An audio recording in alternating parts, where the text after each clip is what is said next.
मैं अपना काम खत्म करके वापस घर आ गया था। घर में कोई पर्दा करने वाला तो नहीं था, पर बड़ी झिझक लग रही थी। गोपाल दूर के रिश्ते से बड़ा भाई होता है, पर मेरे लिए वह मित्र के रूप में अधिक निकट था। आंगन में चारपाई पड़ी थी, उसी पर बैठ गया। भाभी खामोश सी चौके में बैठी थी। चूल्हे की आग मंझा गई थी।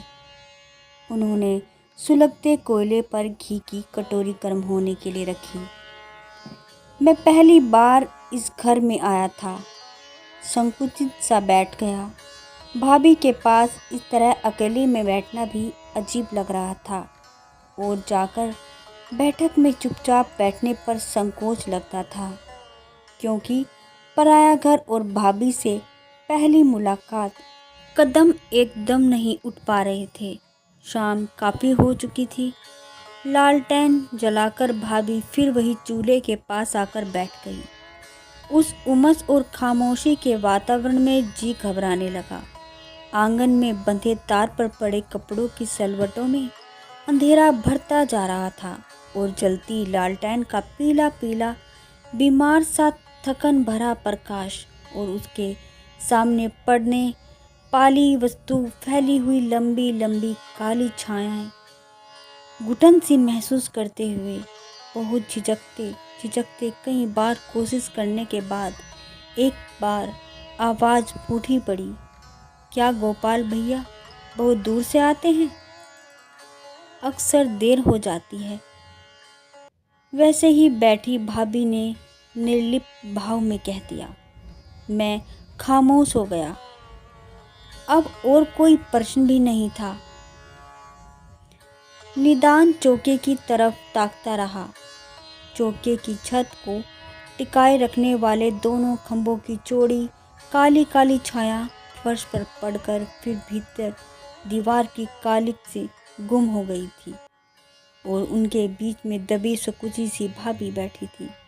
मैं उकताकर उठना ही चाहता था कि भाभी बोली, आप खा लीजिए, भूख लग रही होगी। नहीं, ऐसा तो कोई बात नहीं, अब शायद आते ही होंगे। हमसे कहा था कि 6 बजे तक जरूर आ जाएंगे। बहुत संभलते हुए घरेलू तरीके से मैंने कहा। चौके का धुआं अब तक साफ हो चुका था। घर के और इससे अधिक कालिक और उसमें फैल चुकी थी। मैं गौर से भाभी को ताक रहा था, क्योंकि यह तय था कि उनकी नज़रें मेरी ओर नहीं उठेगी। एक काला काला सा भारीपन वहाँ की वायु में भर रहा था। कोई आवाज़ नहीं, ठहरा ठहरा सा सब कुछ निष्पन्न। भाभी जैसे इस ठहराव को जीवन में डालकर अभ्यासी बन चुकी थी। अभी शादी को साल भर से अधिक नहीं हुआ होगा, लेकिन यह गतिहीन ठहराव जैसे जीवन की हर रंगीनी को मिटा। घी कड़क उठा। भाभी ने उंगलियों से पकड़कर हटा दिया, कुछ इतनी आसानी से कि जैसे गर्म धातु जरा भी असर नहीं करती। न उंगली थरथराई, न कलाई में जल्दी की। धुआं छोड़ती हुई ठगरी भी अब तक बिल्कुल चुप हो गई थी। काफ़ी देर बाद वह उबती हुई कुछ कहने जा रही थी कि गोपाल आ गया।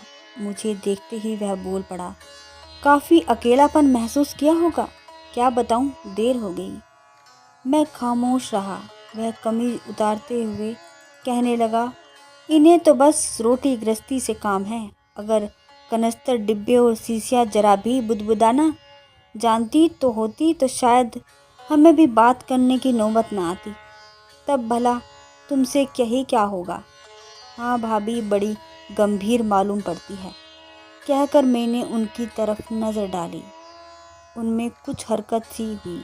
नॉट सीरियसली बट सिली, कहता हुआ गोपाल भीतर कमीज टांगने चला गया। खाने खाते वक्त गोपाल कुछ विरक्त सा हो रहा था। हर चौथे पांचवें कोर के बाद पानी पीता जाता था। हम दोनों साथ ही खा रहे थे। भाभी ने झिझकते हुए हाथ से रोटी थाली में रख दी। गोपाल ने झट से उठाकर रोटी के 4 टुकड़े कर दिए, कुछ इतनी आसानी से कि कोई खास बात न थी। अरे, टुकड़े करने की क्या ज़रूरत थी? गर्म तो नहीं है, और मैं लखनऊआ भी नहीं हूँ जो इतना तकल्लुफ़ बरत रहे हो। कई बार कहने पर भी जब नहीं माना तो मेरे मुंह से निकल ही गया, हद कर दी यार तुमने भी। भाई मेरी उंगलियां अभी साबित है। यह कहकर मैं मेहमान की बू मिटाना चाहता था। ये रोटियां हैं या नक्शे, कोई अफ्रीका का तो कोई अमेरिका का। मैं अप्रतिभ सा हो गया। यदि मैं बार बार न टोकता तो शायद भाभी को यह लतीफ़ा न सुनना पड़ता। थोड़ी देर बाद जब बाहर कमरे में आ गया तो बड़ी अजीब सी बात सुनाई पड़ी। शायद बगल वाले कमरे में ही गोपाल था। काफ़ी साफ सुनाई पड़ रहा था। वह कह रहा था, मैं पानी की तरह रुपया बहाकर घर को ठीक रखना चाहता हूँ, और कुछ नहीं तो आज का एक नया ढंग पेश किया तुमने। इसी तरह की शर्मिंदगी मुझे हमेशा उठानी पड़ती है, और तुम अपने तौर तरीकों से बाज नहीं आती। तुम्हारी इतनी मजाल की रोटियां लग गई हैं। गोपाल तैस में कह रहा था। भाभी कुछ बोली थी। चटाक की आवाज़ और गोपाल गूंजता हुआ स्वर, यही चाहती थी ना।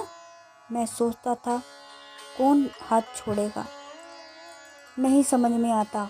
फिर हर बात का मुंह पर जवाब, बड़ी गंभीर बनी फिरती है। दूसरे दिन जब विदा होने लगा तो जी में आया कि गोपाल से उसके वश्यपने के बारे में कुछ कह दूं, पर हिम्मत नहीं हुई। बाहर निकलने लगा तो दूर से ही मैंने कहा, भाभी जी नमस्ते। नीचे नज़र किए, भाभी जी ने नमस्ते की। मैं भी संकुचा गया। वे ही हमारे सारी बातें मन को भारी किए हुए थी। उल्लास, खींच, विद्रोह, घृणा, प्यार कुछ भी नहीं था। आखिर कैसे जीती हैं वे। घर आते आते उदासी दूर होती गई। कमरे का ताला खोला तो पहली नज़र आए हुए पत्रों पर पड़ी। एक लिफाफे पर नज़र उलझ कर रह गई। यह पत्र अवश्य ही बिनती का है, ऐसा मुझे विश्वास हो गया।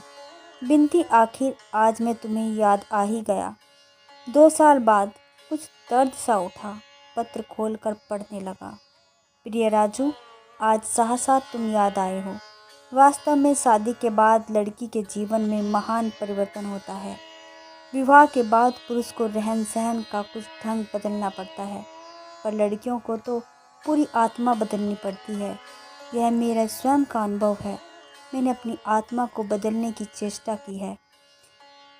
एक कीमती आत्मा की हत्या भी इसीलिए की कि वह तुम्हें प्यार करती थी।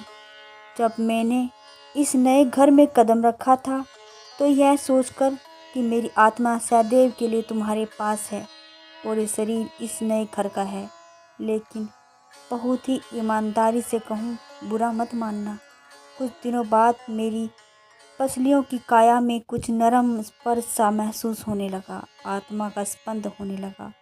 तभी से इस घर के सुख दुख मुझे सताने लगे। मुझे तुम्हारी उदारता पर विश्वास है, इसलिए लिख रही हूँ। मेरी कही हुई बात ईमानदारी को यदि तुमने न समझा तो मेरे साथ अन्याय करोगे। सच यह है कि मैं तुम्हें भूलने लगी थी, अब भी बहुत याद नहीं करती। मैं यहाँ बहुत सुखी हूँ। सारे आराम यहाँ है। मेरी माँ और पापा का अरमान, उसकी इकलौती लड़की का रिश्ता किसी ऊंचे घर में हो, पूरा हो गया। इससे भी मुझे बहुत संतोष मिलता है। शादी होने से पहले मुझे तुम्हारा मोह था। तुमसे दूर होने की सोच में मेरा जी घबराता था, पर अब यह सब एक मुकल्ले की तरह उतर चुका। पर ये जिन्हें तुम अपना खुशनसीब जाली मित्र कहते हो, बहुत कुछ तुम्हारी तरह ही है। तुम्हारी तरह ही हंसते हैं, वैसे ही बातें करते हैं, उसी तरह चलते फिरते हैं। सब अंदाज वही है। हाँ, तुम्हारी आंखें जरा अधिक गहरी हैं, जिनकी बरबस मुझे याद आ गई। आज खाना पकाने वाली महाराजिन नहीं आई। घर की बहू हूँ मैं। खाना पकाने के लिए रसोई घर में गई, शायद पहली बार। जब वहाँ घुसी तो बरबस यह भाव जाग उठा कि तुम्हारे साथ यदि जीवन बीतता होता तो रोज़ ऐसे ही मुझे खाना पकाना पड़ता। तुम्हारे साथ जीवन की तमाम कल्पनाएं मेरे दिमाग में आकर समाती जा रही थी। मुझे इस तरह रहना पड़ता, मैं यह करती, मैं वह करती। शाम को तुम्हारे आने की राह देखती, मैं खाना पकाती।